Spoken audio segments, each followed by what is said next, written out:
You are listening to the Cresco Wealthcast, a podcast brought to you by Cresco Wealth Management of Wellington Altus Private Wealth. I'm your host, Dimitri, and I wanted to bring a podcast from the world of wealth that was really just easy to follow. And from time to time, I'm going to be bringing in members of the team. We'll be bringing in external guests and really providing some good information that are inspired from those coffee talk conversations that not just we're having, but that you're having as well. You can follow the podcast on www.cresco.podbean.com, or if you're on Spotify, you can just search for the Cresco Wealthcast. And last but not least, please do not forget to subscribe to my channel on Instagram, which is @TheFinanceGreek. And welcome back to the Cresco Wealthcast. Thank you for joining us. As promised, we're always looking to bring in the conversations, not only that we're having, conversations that you're having, questions that you're asking us. We're very happy to bring in Eleanor Carlson, who's a partner at Carbert Waite Law, a trust and estate lawyer. And specifically what we wanted to talk about is blended families. So in today's podcast, with blended families, equalization, dynamics, conflicts, what's involved, the estate planning, all of the different intricacies that we can fit in maybe in one pod, maybe we'll do a few, we don't know. But first and foremost, welcome to the podcast. Thanks for coming. Thank you for having me. Eleanor, why don't we start with what is a blended family? What does that term mean? What are we thinking about when we look at that? So in the estate planning world, when we say blended family, we mean a relationship where coming into the relationship, both partners are bringing children from a previous relationship. So that's primarily what we mean. So they're not starting out kind of this fresh idea as their first relationship. They've had prior experiences. They're usually a little more mature. They may have some philosophies or views on money and saving that they're bringing in from their previous relationship. And I tried to look around this weekend to figure out how many Canadians are part of blended families. I found a couple of statistics kind of sitting in the 12% range. Oh, wow. Is that higher than what normally would have been? Is that on pace? Is that a number that has been trending to grow over the years? I think it's a number that's growing. Yeah. More people are, I think it's kind of common knowledge, getting separated or divorced and then starting new relationships, subsequent relationships, and they're bringing their children into that relationship. So when we come into that second relationship, we have to stop and think, okay, what does this mean for our estate plan, our finances? How does this change? How do we set up our estate plan for our new partner, our new spouse, but also thinking about our children and what we want for them, and how do we incorporate them and try to avoid potential conflict. Absolutely. And I think this is just hearing that alone, like anything really when it comes to estate law and planning and financial planning for that matter, Wayne, it's so complex. There's so many avenues because everything is tailored and specific to one person. But, how do we start? How is, maybe Wayne, from a planning perspective, leaning into a question, how should we be starting and looking? If we're starting to look at how we're going to do some estate planning within a blended family situation, I think, Dimitri, just like in any planning about your finances, you need to look at what your goals are. You need to have a sort of a sit down with yourself and have a bit of a heart to heart with yourself about what do I want to accomplish? Who am I dealing with? Who are the key players involved? And what are their needs? And how does that align with my own personal goals? Because Eleanor, and you've probably had these conversations more so than I have, to be able to go into them and have that clearly laid out makes a much better structured planning process than if you just come in and say, Eleanor, I want you to give me a plan. Like that's an impossible ask as a professional. You're laughing. How often do you get that question? Well, when I'm looking at the intake forms for clients, there's, some I can say, okay, no, what kind of will we're doing. We're going a will that goes to the spouse or to the partner in the first instance, to children of the relationship as the contingent, and then we're going into that common disaster. Who else are we thinking about? With a blended family, you don't know what the plan is. Quite often, there's the initial question of, is this something that they want to do together? Do they want to do joint planning? Or do they want to do separate planning? Sometimes we do blended families where I'm just helping one of the partners and their children. So independent legal advice is another layer that often comes into blended family planning. And yeah, it's this question of, who are the children? How old are they? Who's bringing the wealth in? is there a plan to keep their assets separate, keep them, combine them? Quite often, it's recommended that blended families keep their assets separate because we don't want to be able to, if we're rolling over assets in the first instance, well then how are we thinking about how's that going to get to the children if we want it to go back to the children, if it goes that outright gift? Whereas, in a relationship with spouses who their children are both of the relationship, quite often people want to plan their estates and their assets in a way where they do own things jointly, so things roll over. So we can avoid that probate process in the death of the first, so we can think about tax planning a little differently. It makes a big difference, of course, to be able to take advantage of spousal rollovers, or an alternative to give things outright to children. That triggers different tax situations. So just to follow up, you made a comment about sometimes working with partners individually or working with them together. In your experience, do you find it like easier, workable to have a husband and a wife, or two partners who each work with their own lawyer to make this happen, or is there a better flow if they both come to you and say, Eleanor, we each kind of want to do our own thing, but we want you to coordinate all of this for us? Like is there a better way to do it, or a worse way, or does it just depend? It depends. So if a couple comes to me and they're clearly a blended family, bringing children into the relationship, one of the first questions we have is about the joint retainer, what it is, how does it work? It has to be agreed to by both parties.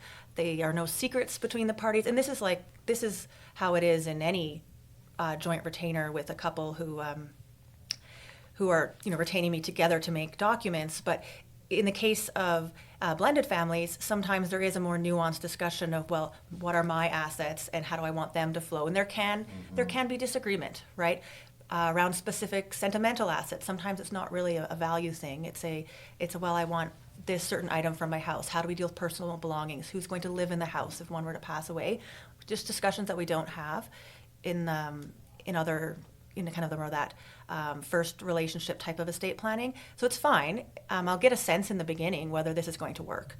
And if there's disagreement, the reality is I have to stop acting for both parties, and then I would send them both out. If we get to a point where they cannot come to an agreement of what the documents as a whole look like, knowing that they both have full access to each other's documents and to me and to everything each other has said. Yeah. I can't get an email from one that says, change this. I would have to share that with everyone in the retainer. So a lot of people come on a one-on-one too, and that's fine too. When you're sending them off, it's under the assumption that they're going back to their legal team, their lawyers, or their representation. Well, often if people approach me in a joint retainer, after we've gone through that beginning conversation of what that looks like, the rules, setting the ground rules for honesty and openness and transparency, if it comes to a place where I don't think I can properly provide legal advice equally and fairly for both of them equally, then they each need their own counsel, and I won't be able to represent either of them because I've already started down the path with both of them and know things as between them. So it doesn't happen very often. Most people know they want to plan on their own. If they want to plan on their own, or if they want to plan as a couple, then they've had that conversation. They've usually started that dialogue of what their goals and their intentions are.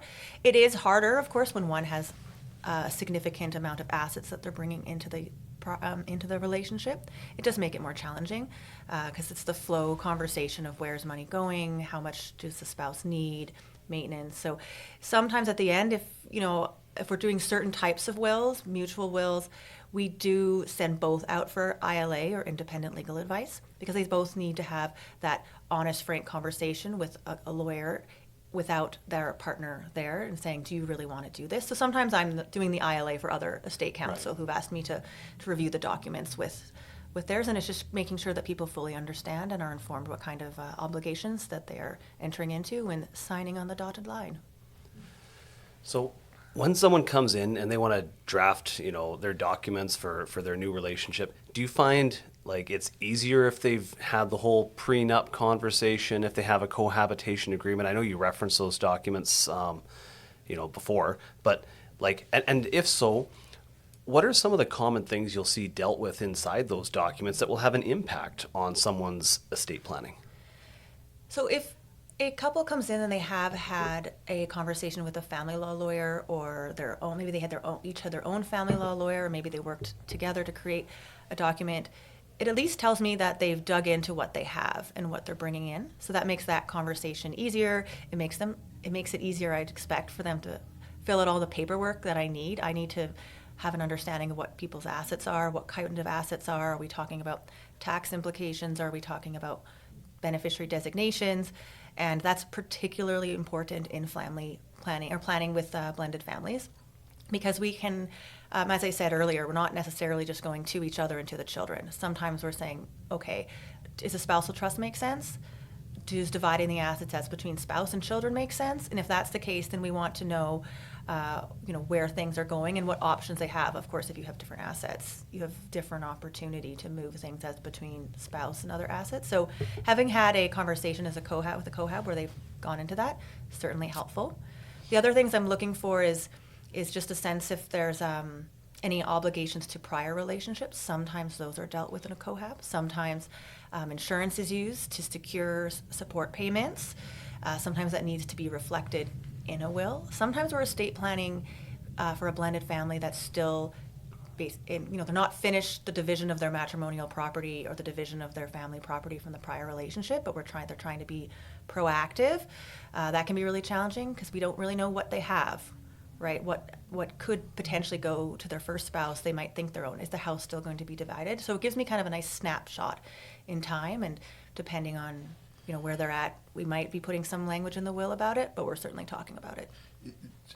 That brings up a question for myself is, it seems when they're getting to this point and they're having these conversations with you, it's here where we are today, and let's look at everything going forward. And I love how you just touched base on, well, there's a lot of things that have happened before that needs to be settled.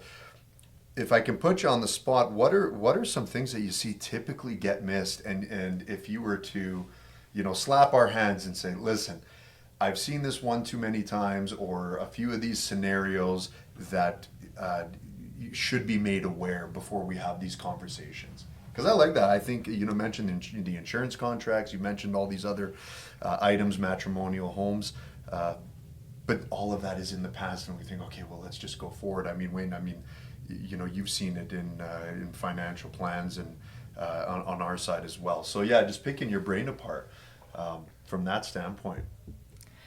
So I think from an estate planning perspective, it's just not asking enough questions to really dig into where the property and the relationship is. Okay. If we're actually getting to the point where we're dividing assets as between a spouse and a children, we're trying to be now looking, but also forward looking. We want to create a document with longevity and that has contingencies in it and that works. But the reality is what you're required to do, what your estate is required to do as far as paying for your dependents, so your spouse, your common law spouse, your children, if they are indeed dependents, it's different from province to province, is a determination that's made at the time of your passing.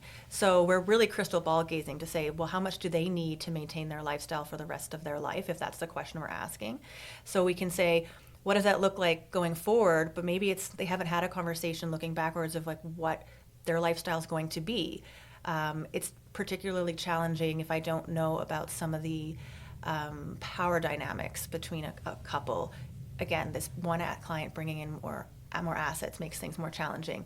So, and not necessarily good or bad, but just kind of a different conversation about, have you actually had that discussion about what you're reserving for your spouse and what marriage means. So there's sometimes not that conversation or that knowledge of what is actually required from their estate, so that education point on what dependency claims look like, because that's really what we're trying to avoid as well in blended family estate planning, is avoiding claims against the state. So how do we mitigate them? How do we set them up for success? How do we deal with some of those sticky items? Are we just giving all the personal belongings to the spouse? Well, what about the ones that the children have sentimental value to?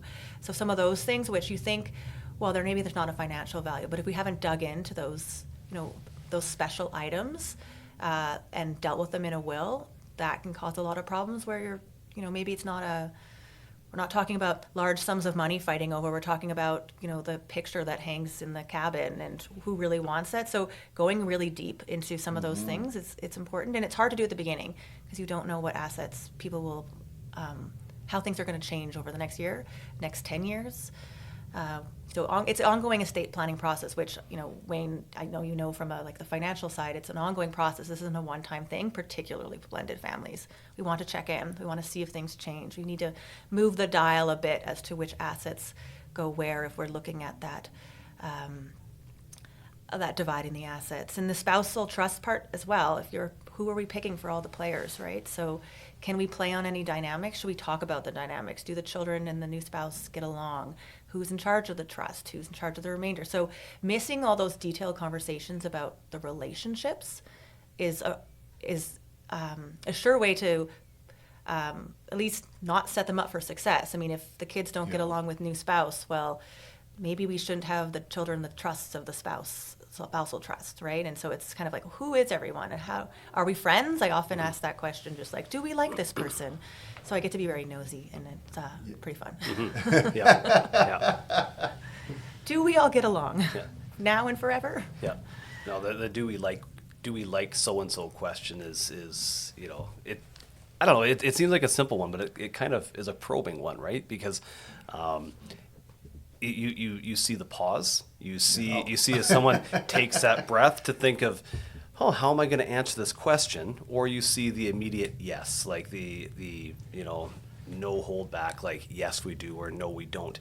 And I think just as someone who's trying to walk people through decisions, that's really helpful information to have. Is that why you pause when they ask you about me, Wayne?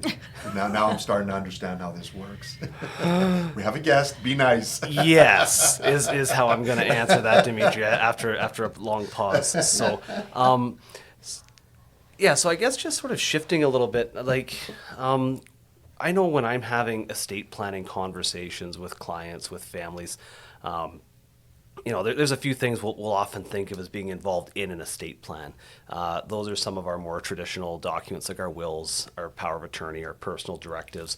And I mean, they're going to be, if you're listening to this somewhere other than Alberta, they're going to be called something different in your own province.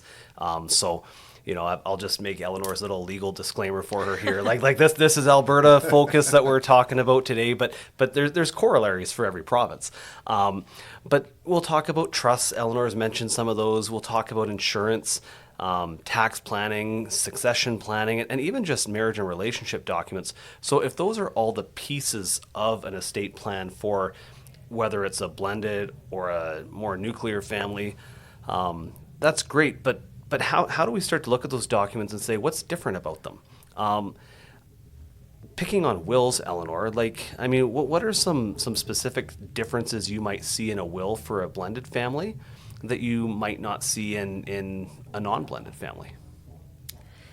So, blended family wills they're more complicated. They're often not as mirrored. So when we say mirrored documents, it's basically the same document but flipped. So if my husband and I have mirrored documents, they read the same all the way through, except where I give him stuff, he gives me things. So, that's that mirror look. We don't have that as often in blended families. We have executors or personal representatives, that we call them in Alberta, are often different.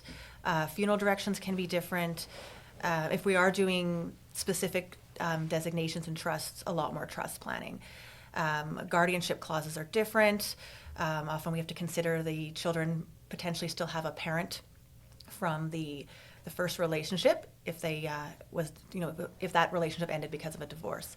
If it ended because of a death of that first parent, well, then our funeral directions are often quite different, and we want to have a discussion often there. Maybe it doesn't go in the will, Interesting, yeah. but it's just something that, if we have a conversation about, well, what do you want to happen to your body when you pass away?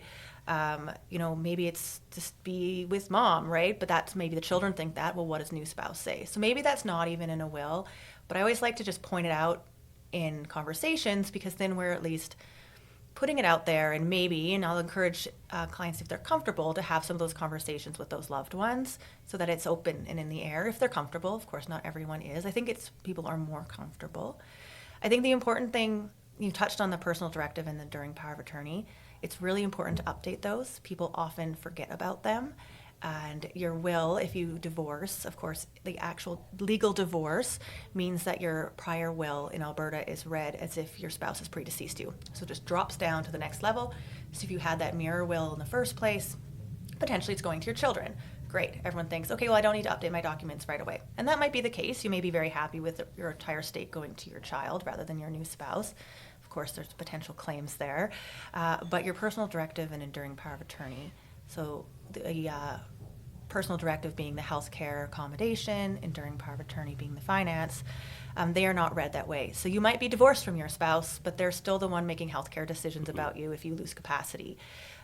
They're the ones who get to go to the bank and access things potentially if they haven't updated those documents, because we don't have that automatic legal change where it's read as if they've predeceased you. So pretty important to update that if you don't want your divorced spouse being the one to make those Is it financial fair to decisions. say, based on what you just said, that there's probably instances that you've seen where things have gotten a little messy because those things haven't been updated?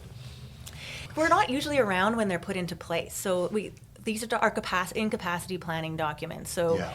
I mean, certainly seen a ton of messes where people are not okay with the way an attorney or an agent is making decisions under that. Siblings often dispute how to take care of mom. Right. So applying that to a blended family situation where we would see that, I suppose, it's less the prior spouse. It's more, have we had a good conversation about who would get to be making your healthcare decisions and who should be making your financial decisions if you lose capacity? Because sometimes children and new spouse don't agree about how money should be spent. They don't agree about how whether the home should be renovated so that dad can stay in the home for as long as possible, thereby using up all the resources and the estate for that new spouse is going to get. So that kind of conflict of who is short-term decision-making, long-term decision-making. So that's really where all these documents have to be looked at together. So to your point, Wayne, there's all these different documents. What I really like about having them all there and having kind of that first draft is spending the time going through them and being like, okay, so now we're in this circumstance. Who are talking to each other? Who is interested in this asset? And just having that really kind of playing out all the different scenarios, which takes a long time, but it leads you down various garden paths of, I don't actually know if so-and-so should be making the decisions for my health care if I lose capacity, and I'd rather have my daughter. Oh, well, does daughter get along with new spouse, right? Like, how can we, and if the answer is no, and there's no one else, well, then how do we mitigate that? Maybe it's having some conversations right now. Maybe it's, giving them some resources about what that role is and just so that they can have that conversation intelligently now together to hopefully, hedge away from there being an implosion of conflict if it was ever that circumstance arose. Yeah. Yeah, so there's certainly a lot when we start looking at some of those living documents like the power of attorney, the personal directives. But if we were to change gears a little bit here and we were to focus on, the drafting of the will itself, what are some of the things that you'll often look at within a will that you're drafting, Eleanor, that will help accommodate some of those differing views, whether it's my assets, whether it's our assets? There are ways that we can use hope as a planning strategy, which isn't always the best one, where you just trust that your surviving spouse is going to follow your wishes. But what are some ways, if you want to really make your planning a little more ironclad, that you can make sure that your wishes are acted on? Yes, hope is not a legal strategy. That is recommended. That proactive way of, and I talked earlier about crystal ball gazing, and I do use that a lot in planning because we can't know, right? So we can set it up with contingencies to try to flow things and allow for that. Some of those legal obligations that survive you after you pass away with trust planning. Of course, when you're gone, you can only control things so much, and there's all kinds of rules around trust planning that prevent you from holding on to and directing assets for time immemorial. So the two main ones we're really seeing, though, we do our spousal trusts or common law partner trusts. And there's a lot of rules that go into planning these, that go into the Income Tax Act, and we're not going to go into that today because that would be a horrible idea. But at a really high level, these are complicated trusts that require certain assets to flow to your spouse, income primarily, and some measure of the capital, so that core amount of what you're giving to them in trust. And then when that spouse passes away, so the death of the second idea, everything is pulled back into the estate, and then it can be distributed to those contingent beneficiaries, perhaps the children. So you're not actually giving them outright the assets, you're giving them in trust, with them having access to some portion of it, depending on what you think they need. Also, of course, there's various points, as I mentioned, under the Income Tax Act that they are required to have. So that's a strategy that can work well in some family situations. It's very expensive. It's ongoing expenses with administrative costs. It's not for everyone. But I think sometimes when you have those especially sentimental types of assets, or you just want to protect the value of your estate, for your children while providing income for your surviving spouse, the cost isn't really the problem if it helps you accomplish what you want to. Like, ultimately, I think that's where it comes back to what are the goals. And we'll see it too. I'm sure, Dimitri, you've had as well, conversations with clients, and Eleanor, I'm sure you have, things like cottages, things like, you referenced a little while ago, those special artwork pieces, stuff like that.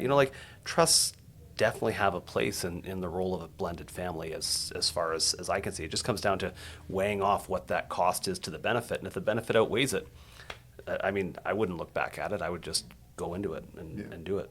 It's funny. Sorry, Eleanor. We always say people don't question risk until after the fact that it's happened, and then they don't realize what certain things mean. And I agree. Like, one thing I really love that you said today, and a takeaway for everyone who's listening, is it's an ongoing process. You don't just come in and here it is, here's your package, and Godspeed. But you're constantly asking questions, constantly looking.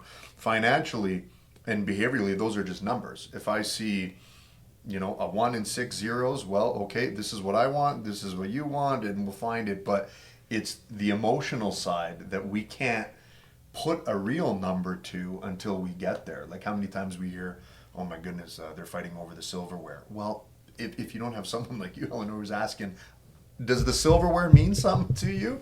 At the beginning, it could just blow up.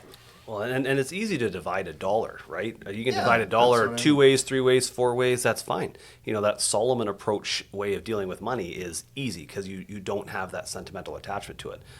But when it's the cottage, you can't just go ripping a chainsaw down the middle of that thing, say you get the left half, I get the right half. You can't do it with artwork. You can't do it with pets. You can't do that. So you've got to have those other conversations in advance. Yeah, and a spousal trust doesn't have to be all the assets, right? It can be some of the assets that you've set aside. You can still have that specific gift of the artwork or the cottage, or there's also carve-outs in estates for inheritance. So if that's a family cottage from that side of the family, let's talk about that. What are the different ways we can deal with that asset and protect it? And to your point, Dimitri, about an ongoing process, the other real option that we're using is dividing assets between spouses and children. And that's a really it gets into the weeds a little bit, and it's purposeful, and is certainly an ongoing conversation, because maybe you don't want to put trust in place. You just want to give a lump sum to spouse and a lump sum to children and have the estate finalized, and that might be your goal. You don't want to have this kind of ruling from beyond the grave. So then we're asking about what is the entitlement of the spouse, and that's a moving target. How long have you been together? What are your lifestyles? What do you have? And then, of course, directing assets to children triggers tax in a very different way than with spouses. So which assets are we going to give to whom, and how can we be strategic about tax? And so this question of residue planning, which is that bulk end bid or specific gift planning, it's ongoing, and it changes because your obligations change, but it works really well if someone has a good sense of their finances and what they can do with it, if they have a diverse amount of portfolio of different types of assets, beneficiary designated, insurance, all those types of things. Because first what we're saying was, how much does the spouse need? It's a financial question, it's a state law question. We're asking about the children. How old are they? Are they minors? Do we need education set up for them? Are there disability or dependent adult situations? And then we're looking at the net value of the estate after tax. Well, what does it look like? And this is where I'm working with other professionals, other trusted advisors like Wayne to say, what can we look into the future, crystal ball gazing, but also knowing that certain assets carry certain types of financial characteristics, tax flow, all those types of things. And then sometimes there's inefficient assets to everything. Well, then what other options do we have? Insurance planning, for instance, is a great one when we're saying, well, we want to give this amount to different people, and I have all these different obligations. How can we make that work? And then it's the question of, well, who gets the insurance? Is it the children? Is it the spouse? And then the question is, well, if we give it to the children versus the spouse, who has contingent claims against the state for dependency? So we have to be fairly strategic. Wow.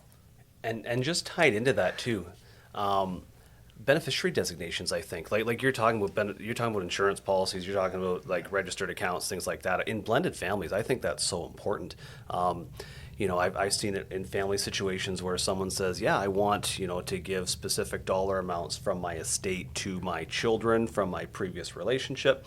And then everything else, will go to my spouse. And you start looking at it and you start to say, if we have your new spouse named as a beneficiary of some of your accounts, like your RSPs, your TFSAs, if they're on title for your half of your house, how are these going to flow when you pass away? And well, they're going to go directly to the surviving spouse. Now your estate lacks the cash that it needs to fund some of the gifts that you think you wanted to make, just because of the way this goes. So we really do have to be integrated and coordinated between all these different types of things, because you've got the beneficiary designation where things pass outside the estate. You've got property ownership structures that make things pass outside of the estate.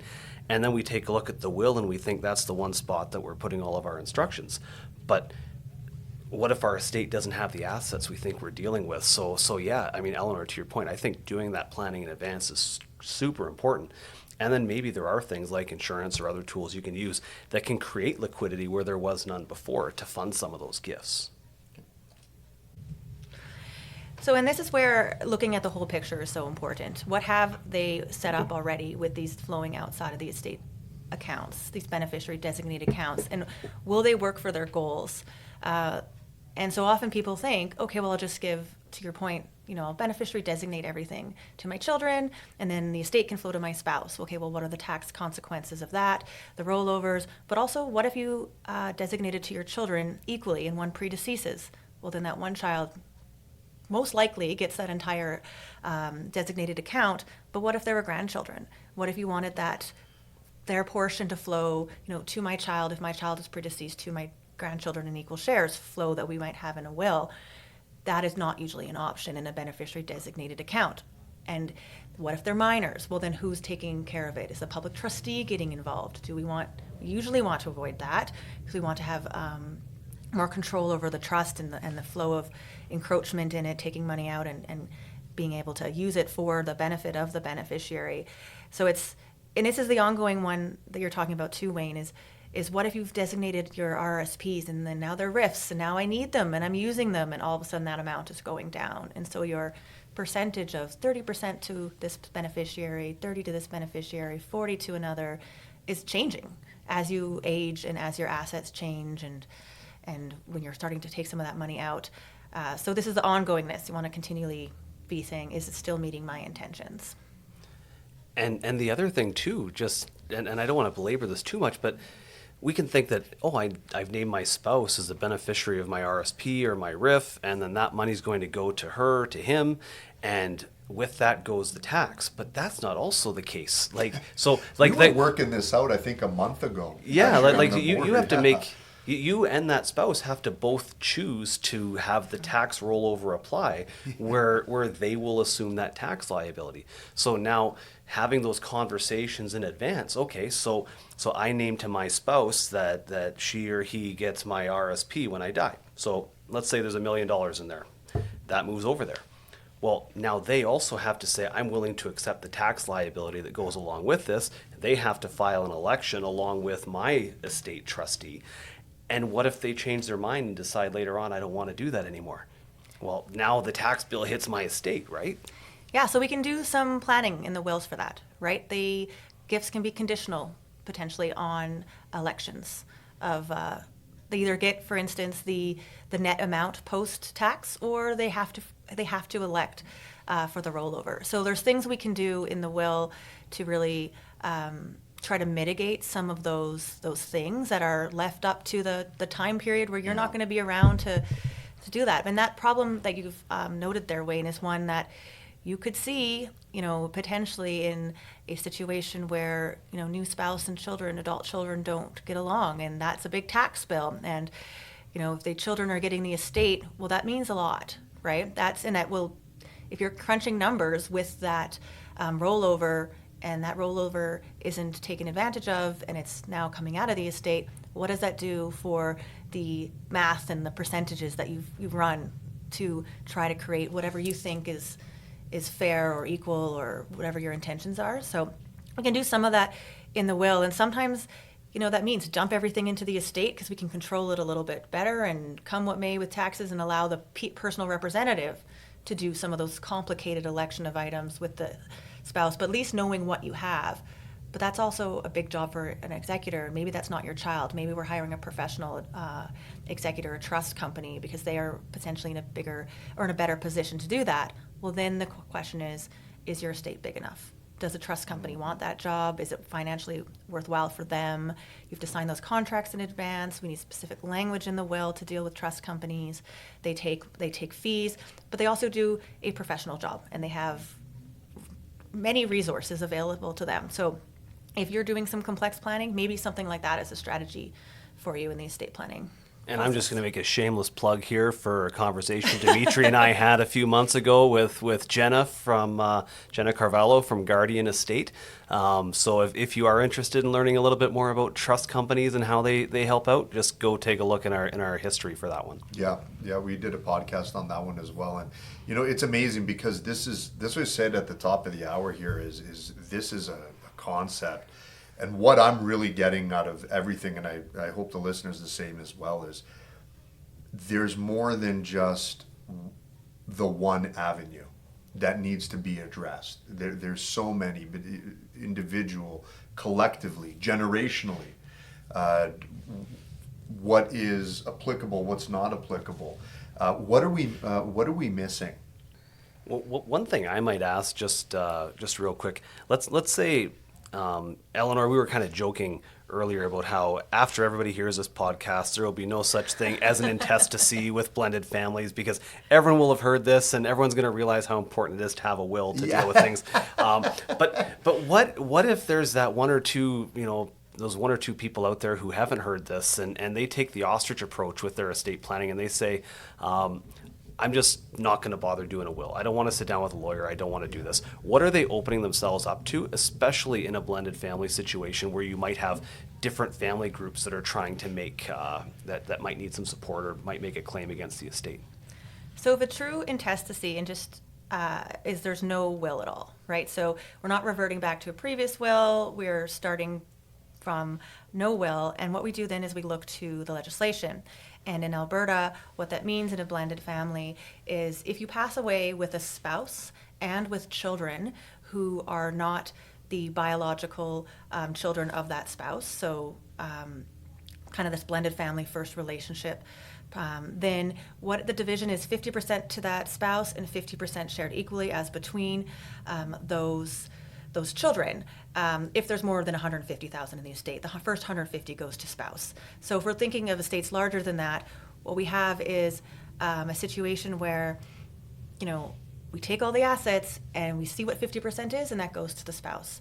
That might be enough to thwart a dependency claim from them, but it might not. So in Alberta, we have dependency legislation where a spouse or common law partner or an adult interdependent partner, as we call them in Alberta, have a claim against an estate for proper maintenance and support if they're not provided for adequately in a will or under intestacy. So intestacy, we know what that is, 50%, basically. So we looked at that 50% and say, is that enough for them to maintain their lifestyle and their support? If it's not, well, then they might bring a claim, and that's a very expensive claim. It's also now basically a claim against your estate where the other beneficiaries are the adult children or minor children. If they're minor children, they have a competing claim because you also have obligations to your minor children. If you have an adult child who's unable to earn an income based on a physical or mental disability, they also have a claim. Adult children in Alberta do not have a claim if they're able to work. In other provinces, British Columbia, for instance, they do have a claim. So that cabin you have in BC might have a completely different structure as to what type of claims can be brought from against various members of your family. So you could have your state could have different entitlements in the different provinces. So when we're talking about that planning, where we say, well, okay, let's give some assets to the spouse, let's figure out what they're entitled to, let's figure out what the children want and I want to give to them, what I need to give to them. What we're trying to do is say, okay, if it's not 50-50, then what is it? Maybe 75% is enough for my spouse, and therefore they're unlikely to bring a claim for more, right? Okay. So we're actually trying to play that game, and it becomes a bit of a legal guessing game, but we're looking at a myriad of considerations that the court would be looking at if we were in that specific situation in front of the court. Again, I go back to lifestyle. What do you own? What did they bring into the relationship? What do they need? Were there other assets that fell outside of the estate? There's many. So we're basically relying on what the legislation's the one size fits all, with the 50% to spouse, 50% to your children divided equally. And you don't have that opportunity to direct it, right? It ends up being whatever assets you have and where they end up going through that. And also, I guess there's the issue of who gets to be the personal representative. You get to appoint someone in your will. A spouse would have the first right to be a personal representative. But maybe a child thinks that they're better served for it, and then we have a dispute, and then sometimes there's some mudslinging, and those are expensive court cases to run as well. So trying to avoid these situations and try to avoid the opportunity and mitigate against the need to go to court to have some resolution is kind of part of that estate planning process. And I think part of the conversation that we're having when we're doing this complex estate planning is, well, who has a claim to your estate? What does it look like to actually be in litigation? And that often will scare people into doing some of the planning, because It's like, well, litigation is awful and it's really expensive. And if there's this loose presumption, it's waning a bit in the court decisions. But at one point in time, it was seen as if you had to bring a claim against this estate because you had an entitlement, and you brought the claim because they failed to plan properly for you, or they wrote you out of the will and shouldn't have, well, then the estate pays for all that. So they're paying potentially for many lawyers' fees, not just their own, but potentially the claimant's fees as well. It's not as simple as that anymore. It's certainly different. The courts are looking at more factors, but that's, if you're wanting your money to go to your spouse and your children, giving it all to lawyers is a very, well, you won't know, but your family all knows, and it's a very frustrating process along the way. Sorry, Wayne, I would imagine that, and a lot of what you're saying is a lot of what we deal with, not a lot, but what we do deal with as well, is people they get to that bridge. They say, well, we'll cross that bridge when we get there. But that's not right, because when they do, then they're blindsided by what the estate pays for. Wayne, you touched on tax implications. It's incredible. And so, sorry, Wayne, you were going to add on that as well? I was just going to say, it's just to Eleanor's point, I just think it's not the legacy you want to leave. Yeah. Like when we talk about estate planning, it's about legacy planning and what we're leaving behind. And so the whole idea of, leaving people having to fight over stuff, like, so sort of wrapping up that whole intestacy question, like, that's just, nobody wants to be remembered that way, I guess, is what I'm trying to say. And it's proactive conversations as well. Like you say, when you get there and all of a sudden the estate has paid for a large sum of what is to be passed on, or however it's distributed, and then everyone is up in arms and they start blaming whether it be the courts, whether it be the lawyers, whether it be the advisor, the planner, whoever the case may be. But yeah, having proactive conversations. So to that with proactive, we'd be remiss to have a podcast, bring a guest on, and not tell everyone how they should contact you. But in the process, Eleanor, someone listening right now, yeah, we want to get on it. I do have a blended family, or want to inquire. What are these first steps with you? They contact you directly, contact the firm, and what can they expect out of these initial steps off the gate? Because I find a lot of times when it comes to any major decision we get in our own heads, we create this this scenario of what we think it is and how arduous it is, but sometimes it's just as easy as just that phone call. What's the expectation we come in from yourself? Well, I really do think that it doesn't have to be a horrible, arduous process to talk about your, mortality. And because what we're doing we're being proactive, we're trying to plan. And so at the end, you're walking away with something that should give you pause and make you feel like you've got your ducks in a row, and that's a good feeling. So we're kind of following that route versus okay, let's talk about what happens if everyone around me passes away, which of course isn't a very lovely thing to think about. So we start kind of this, let's figure out what the assets are, right? So we have intake documents, which, if you reached out to my firm, we would we give you those intake documents. They're really easy to fill out if you have a good sense of where all your information is, what banks you're at, what financial institutions you have, what your beneficiary designations are. If you don't, that's okay. They might take a while to fill out, but it's a really good process to go through. If you don't have that information and you don't know, well, then it's kind of a nice checklist to say, where is all my stuff? And what have I designated, and where's my starting place? Like, what would happen if something happened to me tomorrow? And then it's a conversation with your partner. Are you doing this together? Are you doing it separately?